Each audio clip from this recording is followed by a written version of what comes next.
कि अगर ये भारतीय जनता पार्टी हमारे गुरु जी को राजनीति में लाने का काम करेगी तो राजनीति के अंदर मैं दावे के साथ में कहता हूं, पंजाब के लोग बीजेपी को माफ नहीं करने वाले हैं, बीजेपी को यहां से बाहर का रास्ता दिखाने वाले हैं। जब एक पार्टी हमारे वोट को खरीदने के लिए 1500 रुपए 1000 रुपए दर बांट रही और एक पार्टी हमारे इमोशंस के साथ में, हमारे धर्म गुरु के नाम के साथ में खेलना चाहती, ये हम बर्दाश्त नहीं कर सकते। इसमें गुरु महाराज जी के नाम से जो जिला बना हुआ था भदोही, जिसको आदरणीय बहन जी ने अपने शासनकाल में गुरु जी के नाम पे रखा था, वो नाम अखिलेश यादव ने चेंज किया, उसका दोबारा नाम रखा श्री भदोही। अभी बीजेपी की सरकार ने पंजाब के चुनाव को देखते हुए, पंजाब के चुनाव में उसे कैसे बेनिफिट मिलेगा उसको देखते हुए एक इमोशनल कार्ड चला और उस इमोशनल कार्ड में दोबारा उसी जिले को, जिसका नाम आदरणीय बहन जी ने उत्तर प्रदेश में अपने शासनकाल में गुरु जी के नाम पर रखा था, उसको दोबारा बहाल किया। और साथ ही उधर से अभी आपको इन्फॉर्मेशन मिली कि वहाँ से कलश यात्रा और वहाँ से मिट्टी लेकर के इधर पंजाब के द्योबा में खास तौर से उनका फोकस है कि पंजाब में जो गुरु महाराज के जो मानने वाले लोग हैं उनके इमोशंस के साथ में टचमेंट किया जाए, उनके इमोशन के साथ में उनको टच करके उनके वोट को हम लेने का काम करें। लेकिन ये बात वो लोग भूल जाते हैं कि आज जो आप मुझे राजनीति सिखाने का काम कर रहे हो, उसके हमारे गुरु थे मांदर कांसीराम साहब। वो जानते थे कि इस तरह की चालबाजी कोई पार्टी कर सकती है और इसलिए हमें पूरा यकीन भी है कि बहुजन समाज पार्टी का एक एक कार्यकर्ता इस बात को समझता है कि जो लोग बोलते हैं कि हम गुरु महाराज के सपनों को पंजाब में पूरा करना चाहता हूं, तो मैं उनसे पूछना चाहता हूं कि या क्या आपने गुरु महाराज के सपनों के उनके जन्मस्थली में उत्तर प्रदेश में पूरा करने का काम किया? आपने दिन रात दलितों पर अत्याचार किया, आदिवासियों पर अत्याचार किया, गरीबों पर जुल्म सितम ढाने का काम किया है। आए दिन बलात्कार होता है, आए दिन हत्याएं होती हैं, ये नौजवानों को थाने में पीट पीट के उनकी मौत कर दी जाती है, लेकिन सरकार इस पर सोचने के बारे में कभी आगे नहीं बढ़ती। इवन अभी क्या हो रहा है दिल्ली के अंदर, जो SC ST एक्ट पे जो लोग हम कार्रवाई करते हैं, हम थानों में FIR के लिए जाते हैं, तो वहां की सरकार हमारे खिलाफ जो दूसरे दोषी लोग होते हैं, जो कल्प्रिट लोग होते हैं, उनको हाई लेवल के एडवोकेट प्रोवाइड कर रही है ताकि आपके SC ST एक्ट को दिल्ली के अंदर कमजोर कर दिया जाए और वो FIR मान्य ना होने पाए। ये बगल कहते हैं ना, मन में राम बगल में, ये उनकी एक कंडीशन है। और इसलिए मैं आपसे कहना चाहता हूं, आपके पास एक बहुत ही सुनहरा अवसर है। जब एक पार्टी हमारे वोट को खरीदने के लिए 1500 रुपए 1000 रुपए दर बांट रही और एक पार्टी हमारे इमोशंस के साथ में, हमारे धर्म गुरु के नाम के साथ में खेलना चाहती, ये हम बर्दाश्त नहीं कर सकते। हमारे गुरु जी दिलों में बसते हैं और इसलिए मैंने कहा कि अगर ये भारतीय जनता पार्टी हमारे गुरु जी को राजनीति में लाने का काम करेगी तो राजनीति के अंदर मैं दावे के साथ में कहता हूं, पंजाब के लोग बीजेपी को माफ नहीं करने वाले हैं, बीजेपी को यहां से बाहर का रास्ता दिखाने वाले हैं। और इसलिए मैं आपसे कहा है कि 2 हफ्ते का हमारे पास समय है और इसी 2 हफ्ते के अंदर आपको जी जान से लग जाना पड़ेगा। और जो जोन के हमारे साथी, उन पे एक बड़ी जिम्मेदारी, उनके देख रेख में काम पूरा होना है। अगर आप नहीं काम करेंगे तो नीचे की टीम नहीं काम करेगी, इस बात को आप मान लीजिए। आप ऑर्डर देंगे तो ये ऑर्डर पास होता जाएगा। आपने ऑर्डर दिया,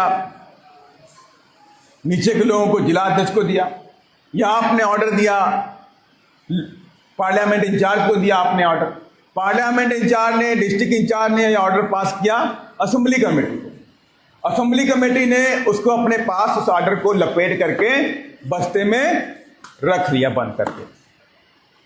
माने उधर कुछ भी काम नहीं हो रहा। फिर आई अगले महीने की मीटिंग, मैंने पूछा भाई समीक्षा करो। अब आप मेरे सामने आते हो, समीक्षा के लिए खड़े हो जाते हो। मैं पूछता जी दसो कितने बूथ बने, कितने सेक्टर बने? आप तो इधर देखते हो, उधर देखते हो, अरे जी 20 बन गए, अरे जी 15 बन गए, अरे जी 10 बन गए। अरे जी 10 में, 15 में, 20 में काम नहीं चलने वाला।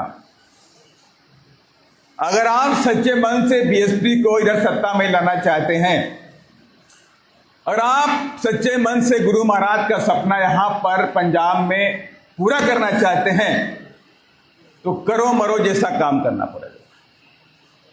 जिंदा है तो मिशन के लिए जिंदा है, मरेंगे तो मिशन के लिए जिंदा रहेंगे, मरेंगे और अपना जीवन में अपना काम पूरा करके ही ऊपर जाएंगे, वरना नहीं जाएंगे। ये हमारे अंदर भावना होनी चाहिए। अगर ये काम नहीं कर पाए तो कौन करेगा? आपने कभी सोचा? अगर ये काम आप नहीं पूरा कर पाए तो कौन करेगा? फिर नई जनरेशन आएगी, फिर वो पूरा करना शुरू करेगी। जनरेशन पे जनरेशन आती रहेंगी, लेकिन काम नहीं पूरा हो पाएगा।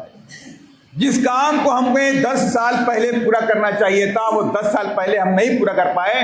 कम से कम आज जो हम काम पूरा कर रहे हैं, कम से कम मानर कांसीराम साहब का जो सपना था, जिस बात से वो दुखी थे पंजाब से, कम से कम आज वो हमारे बीच में नहीं है, वो जहां भी बैठे हों वहां से खुश होकर के बोल दे कि कम से कम पंजाब के बंदों ने मेरे सपनों को पूरा कर दिया और पंजाब में हाथी का झंडा विधानसभा में लगा दिया। इस सपने को पूरा करना चाहिए। और अभी आपने देखा भी कि दिल्ली के अंदर में तमाम हमारे इधर मजहबी समाज के भी लोग बैठे, वाल्मीकि समाज के लोग बैठे। मैं उनसे कहना भी चाहता हूं, सुल्तानपुरी मुंडका में 3 वाल्मीकि समाज के बच्चों की मौत हुई। सीवर लाइन में जाने से उनको उनकी मौत हो गई।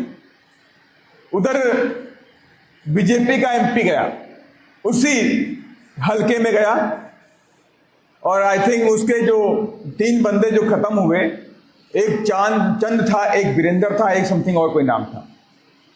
3 बंदे उसके घर से मात्र 500 मीटर की दूरी पे थे, 500 मीटर की दूरी पे। बट उस गली में नहीं जा सकता कि जिस गली में मेरे वाल्मीकि समाज के लोग रहते हैं, जिस गली में दलित समाज के लोग रहते हैं, वहां तो गली में बदबू आ रही है, नालियां भरी हुई हैं, चारों तरफ स्मेल आ रही है। वो नहीं जा सका वहां पर। उसने वहीं से तो बोल दिया यार 3 बच्चे खत्म हो गए, बहुत दुख है मुझे, लेकिन उनके घर तक नहीं गया। लेकिन ये बीएसपी है, बीएसपी के कार्यकर्ता और मैं खुद उनके घर पे बैठा, उनके घर पे गया, उनके घर में पानी भी पिया, चाय भी पिया और वादा करके आया कि 30-30 लाख रुपए में तीनों परिवारों को दिलाने का काम। और जो हमारे यहाँ बहन जी के जो हमें पावर दी, जो इस मिशन और मूवमेंट, जो बहुजन समाज पार्टी से हमें जो ताकत मिली, बीइंग ए राज्यसभा मेंबर, मैंने लिखा पढ़ी कर, मैंने कलेक्टर को लिखा, सोशल जस्टिस कमेटी को लिखा, सोशल जस्टिस मिनिस्टर को लिखा। मैंने उनसे कहा 30 लाख रुपए का माननीय सुप्रीम कोर्ट का जो निर्देश है, उस निर्देश का पालन यहां पे होना चाहिए और तीनों बच्चों को 30-30 लाख रुपए मिलना चाहिए। सारे लोग दंग हो गए। उधर बीजेपी के नेता भी गया, उसने कहा जी तीनों परिवारों को मैं 1-1 लाख रुपए अपनी जेब से दूंगा। मैंने कोई घोषणा नहीं करी कि मैं 1 लाख रुपए अपनी जेब से दूंगा। मैंने कहा मैं 30-30 लाख रुपए दिलाऊंगा। मैंने ये नहीं कहा मैं अपने पास दे रहा हूं, मैंने कहा 30-30 लाख रुपए दिलाऊंगा। और बीजेपी के नेता ने 1 लाख रुपए का वादा किया था और आज तक उसने 1 लाख तो छोड़ दीजिए, 10,000 रुपए भी देने का, 10,000 रुपया भी नहीं भेजा उनके परिवार के लोगों को। और तब से बहुजन समाज पार्टी की पूरी टीम उसी गांव के अंदर, सुल्तानपुरी के अंदर जाती है, उनके घर पे बैठती है, उनके दुख और तकलीफों को साझा करती है, जहां पे कोई दिक्कत आती है उनकी हेल्प करने का काम करती है। और बहुत जल्द इसी वीक में, अगले सोमवार से लेकर के फ्राइडे के बीच में, उन तीनों परिवारों को 30-30 लाख रुपए का चेक मिलने वाला है। और दोषियों को हमने जेल में डलवाने का भी काम किया। दोषी बाहर नहीं आए, वो जेल में पहुंचे हुए हैं, क्योंकि उनको फोर्सफुली उनको उतारा गया था। वो लड़के मना कर रहे थे कि साहब हमने तो आपका साफ कर दिया टैंक, जितनी मेरी पाइप जा सकती थी मैंने उसको साफ कर दिया, अब आगे पाइप नहीं जाएगी। तो उसने कहा देखो 2 फीट का इसमें सिल्ट जमा हुआ है, जब तक तुम इसको सिल्ट को जाके नीचे उतर के साफ नहीं करोगे तब तक हम आपको 1 रुपया देने का नहीं करेंगे। लड़कों ने कहा यार इतनी मेहनत मैंने करी, अब इस फैक्ट्री का जो मालिक है पैसा देने से मना कर रहा है। तो उन लोगों ने हिम्मत जुटाई और नीचे उतर गए बेचारे। एक बंदा गया, उसकी डेथ हो गई। उसको आवाज देके दूसरा बंदा गया, उसको बचाने के लिए, उसकी भी डेथ हो गई। तीसरा बंदा गया उन दोनों को बचाने के लिए, उसकी भी डेथ हो गई। और तीनों की उम्र क्या है देखिए, एक बंदे की उम्र 28 साल, चंद की उम्र 28 साल है, एक की 32 साल है, एक की 36 साल, और एक की शादी अभी हुई थी, उसकी 4 महीने की बच्ची, 4 महीने की एक की बच्ची, और एक के घर में 4 बच्चे हैं, कोई कमाने वाला, और एक के घर में 3 बच्चे हैं, उसके फादर और मदर आंखें नहीं, वो देख नहीं सकते, कोई कमाने वाला। इस कंडीशन में हमारा बहुजन समाज इस देश में रहने के लिए मजबूर है। और लेकिन हम उनके लिए क्या कर सकते हैं? क्या हम मात्र अखबारों में पढ़ने दुख दिखा दें, यार ये बहुत गंदा होगा, ये बहुत खराब होगा? ऐसा नहीं होना चाहिए। तो यहीं पे हमारी जिम्मेदारी खत्म नहीं होती। अगर हम ये सोच के बैठ जाए जिम्मेदारी हमारी खत्म नहीं होती। हमारी जिम्मेदारी तब खत्म होती है जब हम इस सिस्टम को बदल कर रख दें। हम सिस्टम को बदलेंगे और ये तब पॉसिबल होगा जब हमारे हाथों में पावर आएगी, जब हमारे हाथों में ताकत आएगी, सत्ता की। और उसी सत्ता को लेने के लिए हमारा संघर्ष जारी है। उसी ताकत को लेने के लिए आप सभी लोग इधर बैठे हुए हो।